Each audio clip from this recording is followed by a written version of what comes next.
algemas presas em meus pés. Quando vi, já era fim de tarde, muito tarde. Outro dia eu volto e outra vez eu vou lhe inspirar. Olá, amantes da música brasileira. Vocês pediram bastante.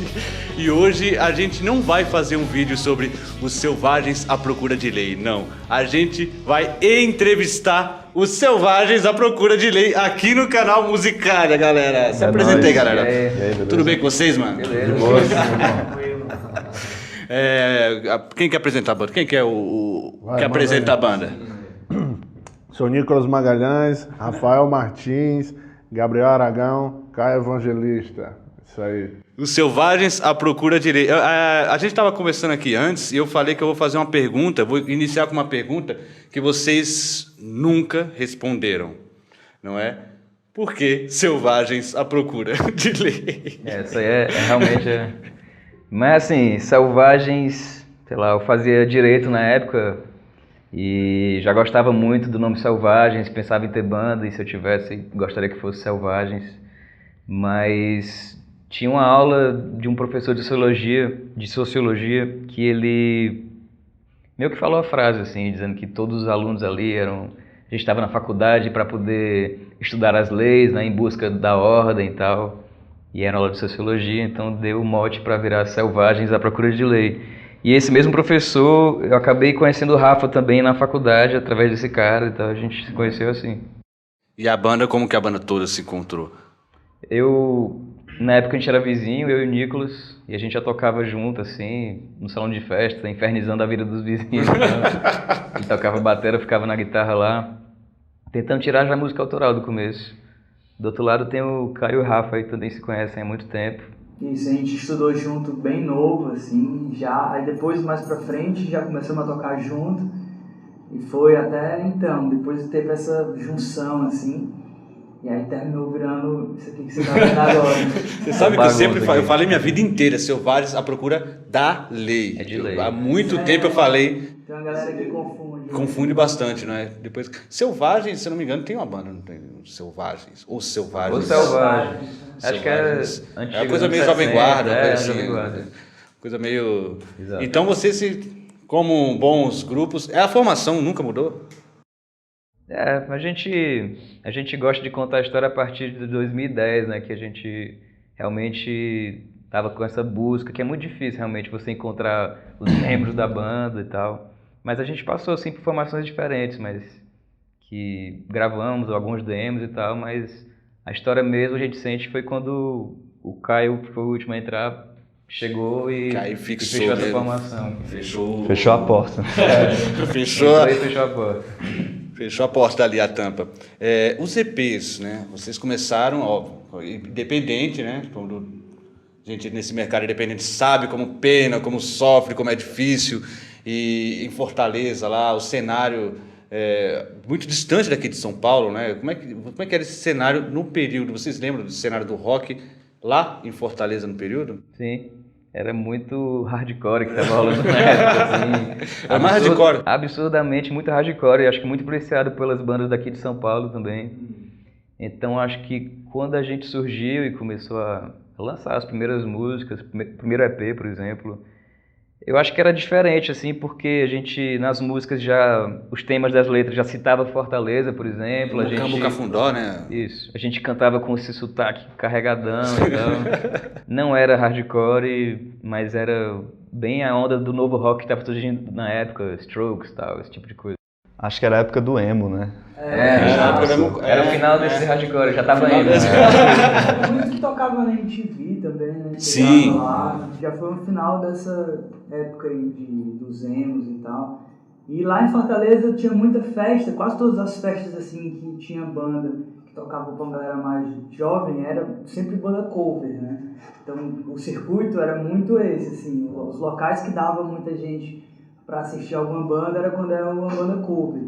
As bandas autorais tocavam assim para ninguém, nos lugares bem pequenos. Vocês já começaram o autoral, já foi direto pro autoral. É bem estranho, né? O primeiro show ninguém conhece autoral. Então, né? Eu vejo muito que o pessoal tem essa coisa do, olha, quando eu toco uma música, sei lá, Legião, Titãs, o pessoal vibra, quando eu toco a minha. Eu acho que a gente não tinha muita paciência, assim, pra poder... Não, vamos passar um ano inteiro tocando cover e vai botando as autorais, assim, no meio, e a gente já escolheu esse caminho porque, sei lá, a gente queria mesmo isso. Então, já fomos logo partindo pra gravação, porque se você é uma banda autoral, então é necessário que você tenha música na época no MySpace, pelo menos. No MySpace. Nossa, o MySpace, gente. MySpace. Realmente existiu o MySpace. E ajudou pra caramba.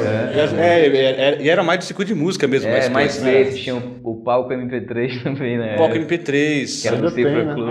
O palco tem ainda, né? Claro. Ainda tem MySpace também, mas O MySpace existe ainda, isso? acho que sim. Rapaz, Acho que existe, Mas assim, não é tem quase aquele... um Orkut, né? Sumiu. Não tem relevância mais Exato. como... Mas eu lembro, cara, o circuito da música era o MySpace mesmo. E assim, eu acho que essas questões de conquistas, de ambições, todo mundo aqui na banda já tinha uma ambição de chegar em algum lugar, mas naquela época cada conquista pequena era uma grande conquista. Então se você faz um show autoral, por mais que seja num lugar pequeno, para quase ninguém, era uma conquista já. E você fechava uma calorada que ia ter em alguma faculdade, como se você tocando seu show autoral, era mais uma vitória. Quando você ia para um canto que dava mais gente, mas era acostumado a só ter cover. Mais um caralho, a gente tá chegando cada vez mais num espaço melhor. Então, acho que era bem assim que a gente via, tocar em todo canto, tocar muito mesmo. Não importa se a galera esperava ver aquilo ou não, se a galera ia se surpreender. E sempre no final do show, chamando a galera, quem gostou, chega aí, vamos trocar ideia. Curte nossa página no Orkut. Toma um disquinho aí, né? No nossa. começo dava, né? Certinho, mas eu acho que a estratégia é certinha. Mas É como assim. toda banda, a gente fez esse circuito aí que lá em Fortaleza é muito no Dragão do Mar, assim, ao redor do Dragão, as casas e tal. Na época tinha bastante, assim. E tinha um objetivo também que era chegar no Órbita, porque o Órbita era uma casa assim que rolava muitas festas diferentes, e na sexta-feira era sempre abrir espaço para uma banda autoral da cidade e tinha um tributo a alguma banda de fora, assim, geralmente, né? E a gente começou a entrar nesse circuito do Órbita e a gente, depois de um tempo, já inverteu, assim, a banda tributo abria o show dos Selvagens e tal. E foi foi uma conquista massa, assim, pra parte autoral, pras bandas da cidade, isso aí. Ah, que bom, abriram portas para outras... Isso foi no lançamento do primeiro disco da Aprendendo a Mentir, foi a primeira vez que eles inverteram a ordem, fizeram o cover antes da banda autoral, e aí depois disso eles fizeram uma programação que uma vez por mês era só bandas autorais. Toda a primeira sexta, se não me engano, no mês era só banda autoral tocando. E aí foi legal porque a gente era fixo toda sexta-feira, toda primeira sexta do mês a gente tocava. Foi uma época muito boa assim para criar público, né? Assim, para a galera da cidade ver que tinha banda da cidade que tocava lá naquele lugar e dava gente, não era coisa assim que eles fizeram essa programação. Aí foi um fracasso, pelo contrário, foi um sucesso lá, essa experiência. Ah, com isso já tinham o Aprendendo a Mentir, o CD. Não, ainda era na época do primeiro EP, primeiro primeiro segundo EP. EP, 2010, por aí. Que esses EPs aqui que vocês fizeram foram foram as músicas que acabaram, a grande parte entrando no... Isso aí que a gente tá contando é em 2010, aí em 2010. 2011 a gente lançou o primeiro disco da gente e começou aí veio pra São Paulo já, assim, pra fazer show, mas ainda morava em Fortaleza e tal. Mas o primeiro é o... Talvez, ou seja... Talvez são os mais complicados, É. que são os que não chegaram tanto aqui. É. Os primeiros EPs. Esses EPs, eles existem ainda? Sim, a gente físico? inclusive colocou as músicas no Spotify, tá rolando. Ah, tem no Primeiro EP. Spotify. Sim. Então tem o Talvez, né? Que é um nome muito muito grande. Talvez eu seja mesmo calado, mas eu sei exatamente o que eu quero. É um título grande, mas é ótimo. E Da tem banda Selvagens à Procura de Lei. Selvagens à Procura de Lei. Suas Mentiras Modernas, e tudo isso é em 2010. Os dois primeiros são em 2010. Aqui tá errado aqui. E o Mucambo Cafundó já vem em 2010. Isso. Aqui ninguém se importa tanto como o Campo Cafundó. Ninguém está tão pesado esperando o Fortaleza 3 e 15, assim eu rondo a cidade à noite ronda a mim. Essa música, eu vejo a importância grande, né? Eu não É o sei. hino do Selvagem. No Campo Cafundó acho que foi a primeira música que pegou mesmo o estilo da banda e mostrou pro público, assim, né? Porque é incrível. É incrível você ver uma banda que vem e... É isso que você falou, né? Aquela coisa que as bandas às vezes não entendem a sua região, ou sei lá, por influência de outros, ficam fazendo outros tipos de som. E Foi a não questão fala do seu da- local, né? A questão de... acho que foi a primeira que a gente conseguiu colocar a nossa personalidade mais forte, assim. Exatamente. Mais de uma voz, aí riffs, bateria rock and roll, A letra de... a letra falando de Fortaleza e também um teor político, né? E ela, eu lembro que muita gente estranhou no começo, assim, como é o nome dessa música? Macumbo? Não sei o que, legal. E foi muito legal porque eu sinto isso, que a partir dela, os Selvagens começaram a ter a ligação mais forte com Fortaleza, assim, por causa da letra, né? A galera começou a entender mais, assim, esses caras estão falando sobre isso, entendi. Porque até então a gente cantava mais sobre desilusão amorosa, né, essas coisas assim, dramas da juventude. Mas aí, como o Mucambo veio no segundo EP, e 6 meses depois, ou menos que isso, a gente já foi gravar o Aprendendo a Mentir, a gente puxou essa personalidade que a gente adquiriu e achou massa em Mucambo e passou para as outras músicas, tipo, sei lá, Meninos Elétricos também fala de Fortaleza, Esperando pelo 051. Então é muito um disco sobre, sei lá, ser jovem, ter 20 Era o que a gente anos, vivia, assim, na em época. Fortaleza, lá pelo Dragão do Mar, falando das casas de show, falando sobre, sei lá, esse tipo de coisa da noite, então. Os personagens da noite, assim. É. A galera que a gente conhecia era muito louca, então... Tudo virava música. Personagem. E contava a nossa história também, né? Todo disco da gente é como se fosse um registro da época, assim, as letras. Então vamos pra Aprendendo a Mentir, né? Como é que foi a gravação desse álbum aí? Independente, luta... A gente se sentiu gravando um Dark Side of the Moon lá. Foi lá em Recife, no estúdio... Não, estúdio Casona. Casona. Que até dá nome pra música. Produção do Yuri Freiberger. A gente ficou uma semana, 5 dias, eu acho. 5 dias. Foi o ápice, assim. Instalado no estúdio Casona, que era uma casa, zona gigante, com uma piscina. E ficou tipo a gente dormindo num quartão gigante que tinha lá 4 moleques.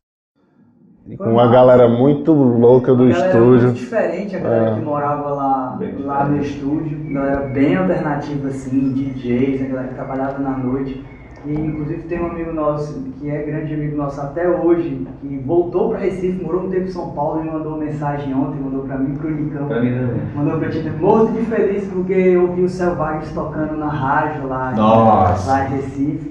Então foi uma época muito boa, foi uma época que a gente se desprendeu muito, assim, já começou a se desprender de Fortaleza, né? Uma grande vivência, né? De gravar um disco, molecado. Era uma época que a gente tinha vida dupla ainda, todo mundo tava na faculdade, então a gente parou assim durante, sei lá, pra produzir, claro, em Fortaleza, mas o fato de sair de Fortaleza, ir pra Recife e ficar com música 24 horas criando, Com a fazendo galera arranjo que é vive muito de bom, música né? também, né? Porque lá a gente conheceu muito, ficamos amigos de várias pessoas e até hoje temos contatos. Foi um momento diferenciado, né? Também ajudou a compor muito do disco. A gente experimentou cada coisa que a gente nunca tinha vivenciado. E eu acho Entrar que a no gente- estúdio, é. várias guitarras, bateria sinistro, produtor enchendo o saco do batera, que foi tipo a minha primeira reação em gravar um disco, né? Assim, o cara... E eu acho que a gente não Era bem esperava exigente. o tanto de conquista que a gente teve com Aprendendo a Foi. Mentir, assim. Você tava dizendo, ele tocou na rádio? Sim. Chegou a tocar na rádio lá, o Aprendendo a Mentir já? Já. Gente, que maravilha, né? Foi bem bacana. Não, muitas coisas. Com Aprendendo a assim, Mentir, a gente foi pro Prêmio Multishow, foi indicado no VMB. VMB. Planeta Terra, festival. Planeta Nosso Terra. primeiro clipe, que foi de Amigos Libertinos, que é a música do Aprendendo a Mentir, foi um clipe feito assim, totalmente pelos Selvagens. Tem um amigo nosso que filmava, mas ele era fotógrafo. A gente decidiu, vamos gravar um clipe lá numa faculdade, lá na UFC, Faculdade de Arquitetura de Fortaleza. Juntou a galera, filmou, a gente não tinha ideia do que era gravar um clipe, nem ele que estava filmando. E a gente mesmo editou, e esse clipe levou a gente para ser mais conhecido aqui em São Paulo. Com ele a gente chegou a participar do Prêmio Multishow, que a gente já estava conhecendo uma galera, no Aposta MTV, no VMB na época também. Foram as conquistas muito boas assim para um trabalho que era feito completamente de forma independente, sem a gente ter experiência de gravação de estúdio. Foi uma coisa, foi bem a Foi um primeira aprendizado experiência mesmo. muito louco, Aprendendo a Mentir. A saber o que é uma assessoria de imprensa para poder lançar o disco, enfim. E na foi- época São Paulo. não existia Spotify também na época. Fui pra São Paulo a primeira vez. Foi a primeira vez que a gente veio pra tocar em São Paulo foi com Aprendendo a Mentir. na nossa cabeça era tipo, não, a gente tem que ir pra São Paulo, lançar o disco lá e tal.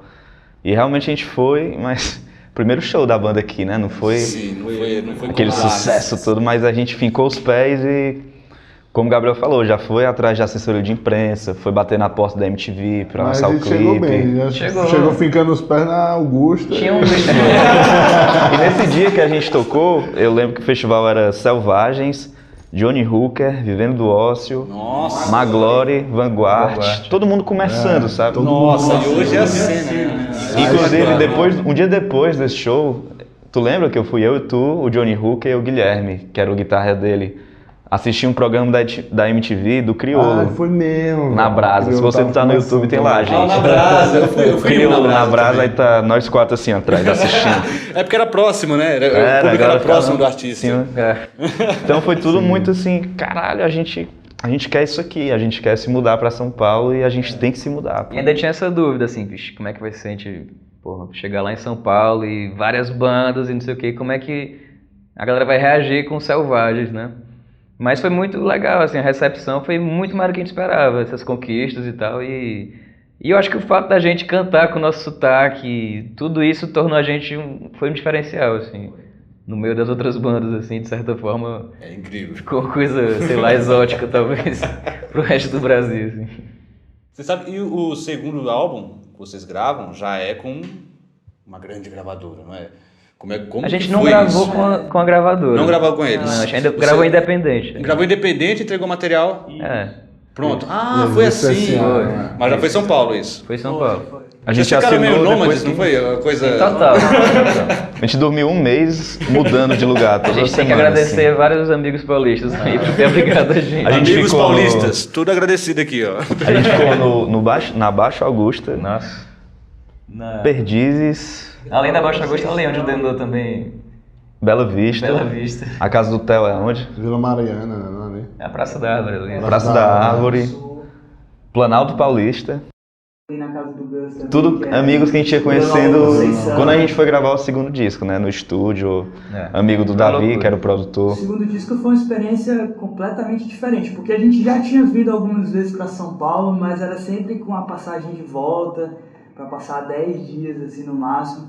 Tanto que a gente veio, eu lembro, para gravar o segundo disco, pelo menos na minha cabeça a gente ia passar no máximo Um mês. assim. Era 20 planejado. dias, E né? era uma coisa assim, um mês é tempo demais, Sim. mano, porque quando a gente gravou a Pedreira Mentira foram 5 dias. E é atípico, né? É. 5 dias é muito rápido. Então, mas no final a gente chegou passando 2 meses.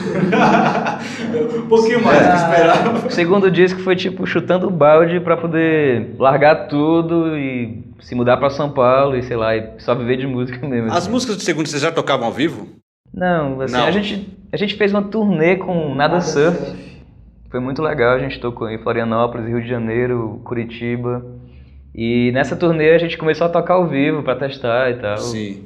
Foi massa, mas assim, a gente já meio que já foi pra gravar, assim. O segundo teve aquela coisa, o brasileiro veio numa época bem conturbada, né? Como se hoje não tivesse, beleza. Mas veio numa época conturbada aqui de Sim. política, aquela coisa toda. E pelo que eu soube, vocês não fizeram de propósito, foi anterior. Não, então a tudo gente isso. gravou o disco em 2012, na verdade.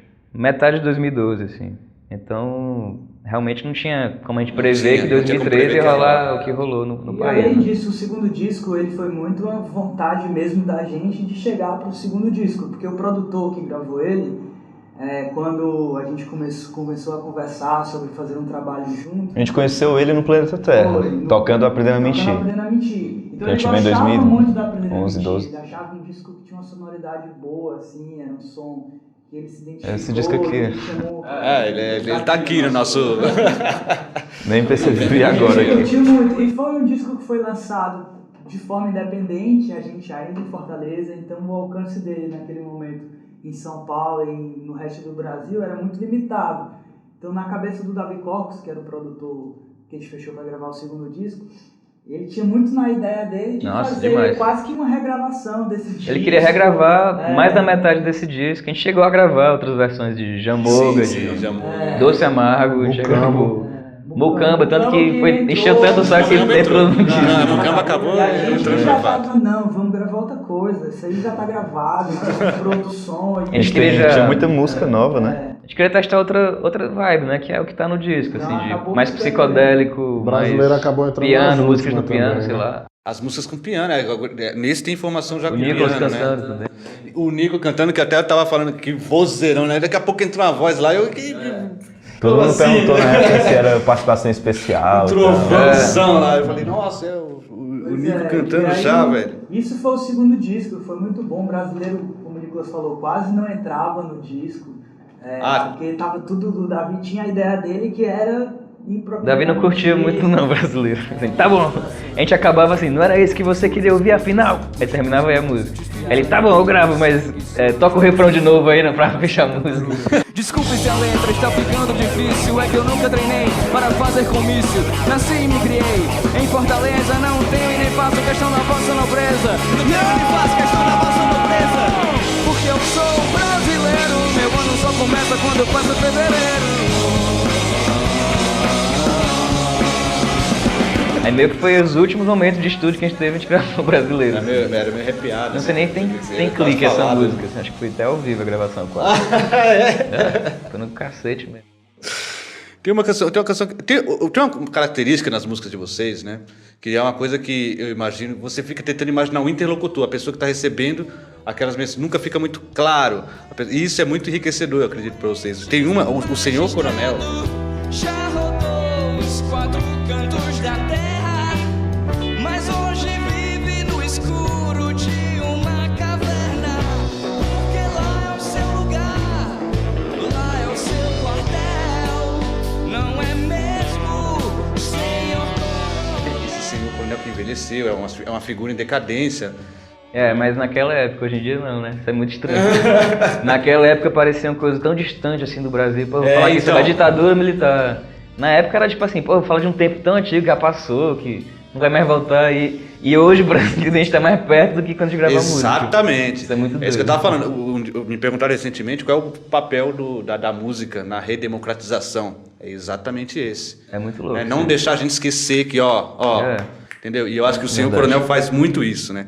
As canções fazem muito isso. O Senhor Coronel me lembra uma coisa meio Beatles, sabe? Aquele pianinho, tem hora que tem hora que eu tomei um susto que parecia que ele tava quase fora. Eu falei, ué, mas calma aí. E aquele piano que Talvez marca. tivesse mesmo. Esse disco é meio, sei lá, a gente tá ouvindo muito isso mesmo. Pink Floyd, Beatles, sei lá, muito anos 60 mesmo. Brasil também, Novos Baianos, sei lá. Foi esse Clube disco da que... Esquina pra Clube da caramba Esquina, também. né? Muita coisa brasileira mesmo. Foi esse disco que vocês ouviam e depois iam pro... Tem um disco que eu ouvi... Muito Tim Maia, muito...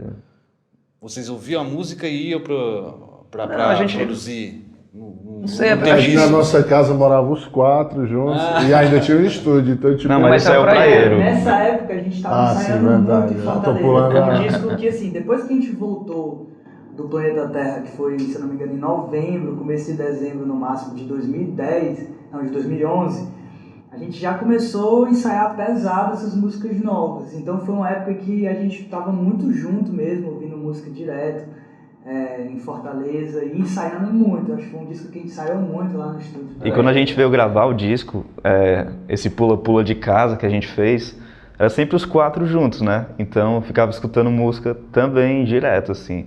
Clube da Esquina, Ave Maria, a gente escutou Fagner demais. Ave Fagner. Maria. Aí de lá já ia gravar, entendeu? Foi bem diferente Ideias do- surgiram nesse Fagner, momento Belchior, também. nessa época A gente também. chegou aqui pra gravar, mas várias ideias surgiram por causa desse... É uma influência mais brasileira aqui nesse Também, nesse período. mas bem mais do que o primeiro influência disco. brasileira. Sempre foi muito misto, né? Nossas influências brasileiras com todos os discos, não tem uma coisa assim. Mas esse sem dúvida Esse caiu bem muito mais, Beatles, Pink Floyd. Eu sinto Beatles bastante. O Seu Coronel foi uma música que marcou bastante, que eu me lembrava o teclado ficou muito marcado As nisso. vozes também, tanto Seu Coronel quanto de Despedida, várias vozes juntas assim. Acho que Titãs também, Legião Urbana, Cazuza, essas coisas todas estão dentro aí. Tudo, a maçaroca toda, né? Uma coisa só. O Praeira, mas tem um hiato maior um pouquinho, né? 3 anos, né? 2013 a 2016, é isso a data? Acho Essa que é, né? brusca aí, né? Quase eu morava em Fortaleza, fui morar em São Paulo. Um quase que é literalmente. Mas no Praeira vocês moravam em São Paulo? Sim. Já estava mais estabelecido, não A mais... gente, quando a gente lançou esse disco pela Universal em 2013, a gente já uma das obrigações era a gente estar morando em São Paulo. Então a gente chegou em 2013, junho de 2013, pra morar. A gente Abril. Foi antes. começou, 9 de abril. acho que foi a casa, né? Junho Que a gente foi pra casa. a gente começou a morar junto, de fato, na casa da banda. A gente ficou lá os 4 juntos durante 2 anos e meio, então, sei lá. Foi nessa época aí que foi muito E aí louco. foi uma época que a gente montou um estúdio na casa, e então a gente tocava muito as músicas do Praieiro juntos, dentro de casa também. A gente fez o disco lá nesse estúdio. Foi uma época que deu Tamanho pra- dessa sala aqui. deu pra trabalhar bem os arranjos, a questão instrumental, que a gente tocava muito junto dentro de casa. A gente já vinha de uma época muito juntos. Desde o Aprendendo a Mentir, o segundo disco que foi muito forte, a época da gravação, a experiência de estar 2 meses em São Paulo pela primeira vez. Tenho certeza que marcou todo mundo aqui, tipo, vamos largar mesmo faculdade, vamos. E o Praieiro veio já num amadurecimento, que foi estar em São Paulo, e São Paulo é aquele mundo. Muita coisa, muita informação, muita programação. A galera comentava que era engraçado, porque aonde via os Selvagens sempre eram os 4 juntos, assim, nesses primeiros anos de São Paulo, uma experiência muito forte. A gente morava perto do Sesc Pompeia. Toda terça-feira a gente ia lá, porque tinha a programação do Prata da Casa, né? Ficar ligado no que é que estava rolando. Então a gente viu vários shows diferentes, Virada Cultural de São Paulo. Eu lembro que eu vi o show do George Clinton lá e foi inacreditável. Acho que a gente começou a ver coisas diferentes, ver outros estilos, ver uma galera tocando sons diferentes. Eu acho que a gente queria muito isso no Selvagens também, né? Porque o primeiro disco já era uma coisa mais pegada. O segundo eu acho que a gente deu uma suavizada, mas ao mesmo tempo era só os 4 tocando, tanto que o rosto de todo mundo, o nome da banda, o nome do disco. Quando chegou o Praieiro, assim, na época, antes de ter até um título, já tinha vontade de fazer coisa diferente, de repente tocar um reggae, um funk, que a gente ouvia muito na época. Tem muito mais, né? Tem reggae aqui, tem... Uma coisa mais dançante, uma coisa diferente. É o Felina, né? Felina. Guetos Urbanos. O Guetos Urbanos tem um clipe, né? No Titãzinho. Sim. Aquele clipe é maravilhoso, né? Como é que foi aquele encontro, aquela molecada? A gente participou de uma ação que era Selvagens e outro artista lá de Fortaleza para arrecadar alimento e doar. E aí a gente escolheu uma instituição de um conhecido nosso, amigo, que é o IPOM, o Instituto Povo do Mar, que é lá no Titãzinho, né? Cuida de crianças carentes lá da comunidade. Aí quando a gente foi entregar os alimentos, eles receberam a gente foi recebido com eles cantando Guetos Urbanos. Nada combinado, tal. Eles simplesmente gostaram da música, se identificaram. Todas as noites, o povo deita em pensamentos de aflição, da explosão, à espera de um sonho que seja de todos caminhar. E ficou na nossa cabeça, assim, caralho, pô, eles gostaram da música mesmo, né? Não foi nada forçado, a gente podia prolongar essa vibe aqui, porque tá acontecendo alguma coisa que a gente precisa registrar. E aí foi o momento da gente falar com o Dado, vamos fazer uma filmagem, de repente vir um clipe e tal. E marcamos o dia e tal, e foi muito positivo, assim, porque muita gente da comunidade passou a conhecer a banda, e a gente passou a conhecer a comunidade também, deu pra perceber que é um lugar bem próximo de Fortaleza, ali da região, todo mundo mora, mas ninguém entra nela, ninguém passa a conhecer e se relacionar com os moradores de lá. Existe um preconceito. Existe. Claro, é uma comunidade, né? E aí a gente procurou mostrar o lado bom da comunidade, né? As pessoas são felizes lá, a galera tá na correria também. O pessoal lá não é só violência, a comunidade de Titãzinho, é o berço do surf, não só do Ceará, mas do Brasil. E acho que tá tudo no clipe, assim, a gente é muito orgulhoso dessa história, porque hoje em dia a galera associa muito Selvagens com Titãzinho, né? E a gente lançou o clipe lá também, a gente fez um evento. Foi. E teve umas oficinas pra galera de lá. Campeonato de surf. Teve um palco lá para montado um palco para ter o show nosso. A gente fez um show lá dentro mesmo, no local deles. Lá mesmo. Nossa, assim, frente à espetacular. praia. Tem no YouTube aí os foi vídeos. um show que deu mais de 2.000 pessoas e foi muito bom porque é aquele lance de você quebrar um estigma, né, que tem uma região, da galera associar aquilo ali já à violência urbana. socializar, trazer o pessoal de Fortaleza para conhecer E a Fortaleza, gente né? fez um Porque não é evento que deu mais de 2.000 pessoas lá e foi um clima completamente de paz, todo mundo convivendo de forma tranquila. Então é legal essas coisas porque mostra que quando você leva uma outra experiência diferente para essas regiões, eles abraçam muito bem, eles admiram bastante. Eles não são umas pessoas fechadas assim, que você vai imaginar que só existe violência ali. É justo o contrário. Eu acho que você tem que levar outras possibilidades para locais que nem esse, para que se mostre como a cultura lá é muito valorizada. Às vezes muito mais valorizada do que regiões que é bem mais comum ter esse tipo de acesso. Então foi um evento muito bom, foi uma coisa assim bem marcante para todo mundo. E o Praieiro, como um todo, é um disco que a gente retratou muito o Ceará, nos clipes, na arte do disco, né, o encarte. Acho que o sentimento no cantar, no escrever, teve muito resgate à raiz nordestina. Eu sinto até uma coisa mais otimista nele, Sim. um tom mais... A gente, na época da turnê do segundo disco, o nosso show era basicamente aquela coisa do primeiro disco, assim, explosão de energia e depois ficava calmo. Assim, Senhor Coronel. No Praieiro, vocês tiveram um financiamento coletivo, né? Como é que chama? Como é? Catarse. Catarse. E como é que foi? Você sei que o público de vocês, né? Aquele musical pedindo bastante. Sei que o público de vocês é um público que tá junto aí no engajamento. Foi? O público abraçou a ideia, a gente lançou o Catarse. Tinha um mês para recolher 35 mil, que era o que a gente achava que precisava para realizar o disco e tudo. Arrecadamos mais. Foi uma época muito boa, porque foi justamente... A gente começou dia 25 de novembro e ia terminar dia 25 de dezembro. O Papai Noel entregou o presente pra gente lá. O disco estava sendo gravado no início do Catarse, né? Então a gente acompanhou de perto e também sempre trocava ideia com os fãs. Foi um momento bem divertido. Estávamos gravando uma parte do disco na Red Bull, né? Foi o disco que a gente saiu da gravadora e aí surgiu a dúvida, né? Caramba, como é que a gente vai fazer no Praieiro e tal? Não sei, vamos pensar aqui. Aí tinha muitas bandas fazendo o financiamento coletivo. Acho que a galera do Terno fez. Quem mais fez? Vendo do Oscar. O Dead Fish bateu o recorde. O Dead Fish fez também? Fez. Mó galera tava fazendo, aí a gente embarcou nessa aí também, acreditando na potência dos nossos fãs aí. E aí foi massa, como o Nicolas falou, a gente pediu um valor e superou assim a expectativa. E a gente gravou o disco lá na Red Bull, que é um estúdio fodástico aqui em São Paulo. Fica lá na praça, como é o nome? Da Bandeira.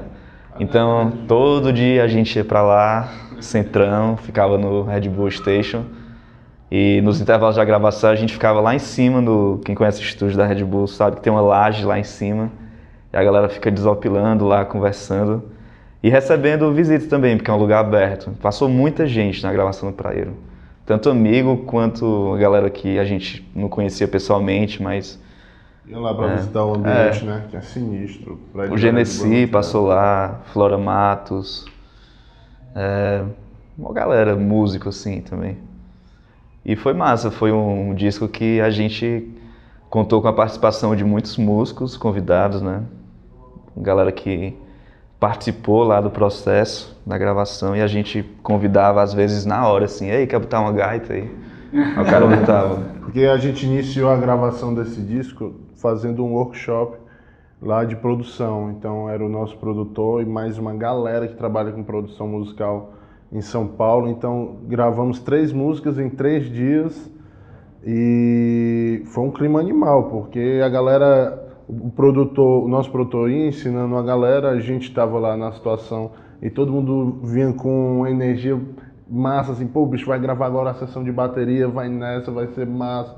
Então foi uma energia muito boa e daí a Red Bull convidou a gente a gravar o disco, né? Inicialmente a gente começou pelo workshop que o Davi fez lá. E voltando para o financiamento coletivo, acho que foi uma época que mudou muito a nossa relação com o nosso público, porque como a gente estava naquela maratona de campanha, a gente passou a estar muito dentro das redes sociais, assim, pensar em material demais para as redes sociais, para alimentar, para a galera entender o que estava acontecendo, porque a campanha pra gente, o desafio eram dois, né? O primeiro desafio de fazer a galera entender o que aquilo ali significava, de que você vai ajudar a financiar o disco, pra gente conseguir pagar todas as despesas que tinha no disco, e pra galera também curtir a ideia do que era o disco, porque a gente ficou muito assim, com aquela coisa na cabeça, como é que o nosso público ia reagir ao Praieiro, porque era um disco bem diferente do segundo disco, foi um disco que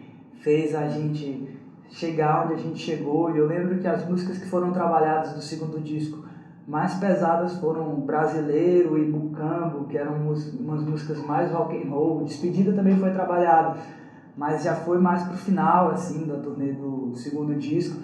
Ia vir o Praieiro, que é uma pegada bem diferente, é um disco bem mais solto, com outras pegadas, o que a galera ia achar da gente tocando um reggae, por exemplo. Então a nossa missão ali eram duas, né? A galera entender o que era a campanha e a galera curtir a energia que estava rolando ali. Mas é bem o que o Nicolas falou, os momentos de gravação foram muito bons, foi uma coisa muito alto astral, assim, e isso todo foi registrado na campanha, porque a campanha foi simultânea, a gente está dentro do estúdio gravando, inclusive tinha uma compra que era a pessoa ir lá visitar a gravação, aí teve duas pessoas que compraram essa, uma foi lá e a outra, como não era de São Paulo, passou o dia com a gente no Skype, vendo tudo que estava rolando, então foi muito massa, assim, foi já o grande teste, começou o grande teste se o Praieiro ia ser um disco bem recebido, desde a campanha de financiamento, né? É uma ótima, né? Porque aí eles participam de todo... Participam não, né? Participam de certa forma. Participam vivendo aquele momento ali. Participam porque, assim, quando você gera um material, você sempre abre espaço pra galera comentar, né? Então, a gente já lia o que é que a galera tava achando de tudo aquilo ali. Eles davam um pitaco? Não é questão de nem dar pitaco, assim, mas, por exemplo... o que eram os vídeos da campanha? Eu lembro que tinha um que era O Que Será Amanhã, e o que era o Nicolas cantando, e O Que Será Amanhã é uma música diferente do que a gente tinha feito até então. Então você via a galera comentando o que achou, né? Então isso já era uma coisa, se a galera achasse ruim, já estaria lá também. A gente tava mostrando as novidades. A gente estava mostrando o que a gente estava fazendo. Foi muito bom, porque a galera começou a comprar a ideia desde o momento da gravação, né? Não foi um disco que a gente fez e depois a gente começou a ser aberto desde do momento de concepção dele, né? Mas foi muito... Quando a gente começou a tocar ao vivo, assim, algumas músicas, antes de lançar o disco, sempre causava um estranhamento, assim, com o público que até então a gente tinha, assim, até o segundo disco, né? Eu acho que o Praieiro trouxe muita gente também que conheceu a banda a partir do Praieiro e se misturou com esse público que a gente tinha até ali. Total, foi o disco que a gente mais cresceu, ampliou, assim, os fãs. Você sabe que tem uma particularidade no terceiro disco, que eu pego muito nessa coisa da composição, né? Geralmente quem compõe mais é o Gabriel e o Rafa. Mas aqui nesse terceiro já o Caio e o Nico já entram também como parceiros de algumas composições aqui, né? Mudou essa característica de autoria, né? Sim. Muito legal essa... Agora tem uma coisa aqui, essa música é do Gabriel, chamou muita atenção. Tom Zé, Raul Seixas e Arnaldo Batista. O Amor é um Rock 2. Muito legal essa canção. Como é que foi a concepção dela? Você lembra do... Eu lembro, assim, acho que ela e uma música chamada Bastidores foi uma das primeiras que a gente fez, assim, muito... Já tinha gravado o segundo disco, a gente estava tocando em São Paulo, ainda nessa fase não tinha nem a casa da banda e tal, mas continuou compondo música, então... Elas eram músicas que falavam meio que sobre os bastidores, o que a gente estava sentindo de estar rodando o país lá e tocando rock e vivendo disso. Aí rolou essa música Bastidores com aquela letra e o Amor Rock, que na verdade é uma música cheia de referências, né? Tem referência pro Tom Zé no próprio título, que o Amor Rock, por isso que é o 2 da gente. E, enfim, o Arnaldo com certeza, né? Você tá pensando que eu sou Loki. E o Raul também. O Raul com... Rock do Diabo, não era? Total. Bom, isso aqui, como eu disse, é um disco mais ensolarado, talvez mais otimista, termina com um projeto de vida, que é uma música que, ao meu ver, termina um projeto otimista. Não é? E eu quero saber dos novos singles, se eles apontam que vai ser um possível novo trabalho de vocês, se apontam que essas vai... Porque vocês mudam bastante de um para o outro, né? É uma característica da banda de realmente buscar novas sonoridades de cada trabalho, que é espetacular. O Gostar Só Dela, a nova versão do Jamoga, né? É Jamoga ou Jamoga que fala? Jamoga. Jamoga, né? Com a Roberta Campos, né? Sim. E uma bela participação. E o Solidão Me Levou. Isso aponta as novas sonoridades da banda? Eu acho, sim, mas eu acho que single é o momento que a gente está livre para experimentar. E quando você pensa em discos, você já tem que... Tem um conceito mais forte que tem que unir as faixas, tem que fazer sentido a ordem que você vai escutar elas e tal. Embora hoje em dia o moleque entra no Spotify e escuta do jeito que ele quer. Do jeito que quiser. Ou quem não tem Spotify pago vai ouvir no disco random dele. mesmo, de qualquer forma. Mas a gente como artista preza muito por isso, né? De apresentar um trabalho assim com um conceito forte. A gente é fã de bandas que fazem isso e tal. Então acho que esses singles é uma experimentação que a gente está fazendo. Tem muita composição que ficou de fora do praieiro. Gostar Só Dela mesmo era outra viagem, era uma coisa meio samba rock que a gente quer sair dessa onda, vamos testar isso aqui. Já testou uma viagem bem diferentona com ela. Solidão também. O Rafa tinha escrito essa música há um tempão e finalmente a gente conseguiu soltar ela. E Jamoga já foi uma versão trabalhada pro DVD da gente desse ano. Que foi essa versãozinha no violão, a gente mudou o tom da música e tal. Ficou espetacular. Deu outra, né? É a mesma música. A gente conheceu a Roberta também, que ela Montagem. ficou bem diferente da versão do DVD também, lógico. Porque tem ela cantando. A Roberta, vocês conheceram... Já conhecemos no estúdio. No estúdio mesmo. Já conheceu lá? Já. Foi por intermédio do Paul Ralphs, que foi o produtor do DVD, né? Foi ele que levou a gente para a Universal na época. E a gente sempre manteve relação, assim. Ele chegou a produzir o Bem-vindo ao Brasil, que é um single que a gente lançou em 2014. E aí convidamos ele para fazer o DVD com a gente. E depois do DVD ele deu a ideia da gente gravar Jamoga, uma versão de estúdio mesmo, com uma collab. Aí ele sugeriu a Roberta Campos, a gente não conhecia ela, mas já curtia, conhecia obviamente. E a gente conheceu no estúdio. No dia de botar a voz, a gente conheceu, ficou amigo. Me diga onde fica o seu esconderijo, de quem nós estamos fugindo. Estou começando a achar que você tinha razão e agora eu tenho medo de soltar a sua mão. Que legal, que delícia. Agora vocês estão falando aí DVD, coisa de vídeo, como é que é? Quais são esses projetos futuros? A gente gravou ele no primeiro semestre lá em Fortaleza, num festival que é o Maloca, lá do Dragão do Mar. E foi um show inacreditável, assim, foi uma experiência fantástica de tudo dele, porque os ensaios para o DVD foi uma coisa muito única, assim, uma experiência diferente de resgatar o nosso repertório que a gente vinha fazendo. E eu acho que quando você faz muito, você acaba às vezes entrando no automático, então a gente pôde rever tudo aquilo ali, como é que a gente toca essas músicas como banda, e registrar para mais de 20 mil pessoas que tinha lá. Foi um negócio assim, coração gelado mesmo, frio na barriga, assim. Insano, né? 20 mil. Tá valendo, galera. Vamos lá, vamos tocar bem, vamos cantar direito. E ficou um material muito bom, ficou um material muito massa. A gente começa a lançar esse ano ainda. E isso abre porta para tudo, assim. Foi o primeiro material desse audiovisual que a gente fez ao vivo. Eu acho que mostra pra gente que a gente tem que fazer mais materiais desses, diferentes, assim como foi a releitura de Jamoga que partiu do DVD, então abre possibilidades para muita coisa daqui para frente, né? Esse fato de você produzir uma turnê foi uma experiência assim que acho que a gente vai querer levar com certeza quando estiver falando de um próximo disco.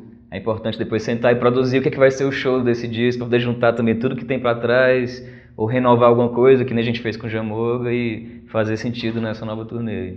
E até de material que a gente faz mesmo, assim, por exemplo, vier um disco novo, como é que a gente vai trabalhar ele, se a gente faz um material audiovisual, como... Acho que o DVD foi muito bom pra gente ficar mais ciente desse tipo de material que é muito importante, assim, para as bandas, né? Porque é o momento do vamos ver, é a banda no palco, a galera tocando, e nesse caso a gente escolheu fazer num show grandão mesmo, foi uma experiência, foi uma escolha até um pouco difícil, porque tanto pra galera que faz a gravação do áudio, como pra galera do vídeo, disse que era uma situação mais difícil, era melhor a gente ter ido pro canto mais controlado, mas o que a gente queria muito com esse DVD era mostrar essa multidão mesmo, que sempre cola nos shows dos Selvagens lá em Fortaleza. Então, a emoção da galera, isso que eu acho que foi bem captado e vai estar aí pra todo mundo ver, né, com o DVD.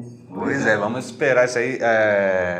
Quero agradecer demais a presença de vocês, quero agradecer demais a disponibilidade de vocês. Vocês são espetaculares, é uma banda singular mesmo, assim, com um público maravilhoso também, que me torra a paciência no canal, pedindo pra falar dos Selvagens aqui. Fizeram bem. E assim, a música brasileira agradece muito a bandas como vocês que estão surgindo aqui, que surgem todos os dias, e que bom que vocês se consolidaram, que conseguem manter esse trabalho, fazer esse trabalho com tanta eficiência, com tanta pluralidade que vocês têm no trabalho de vocês.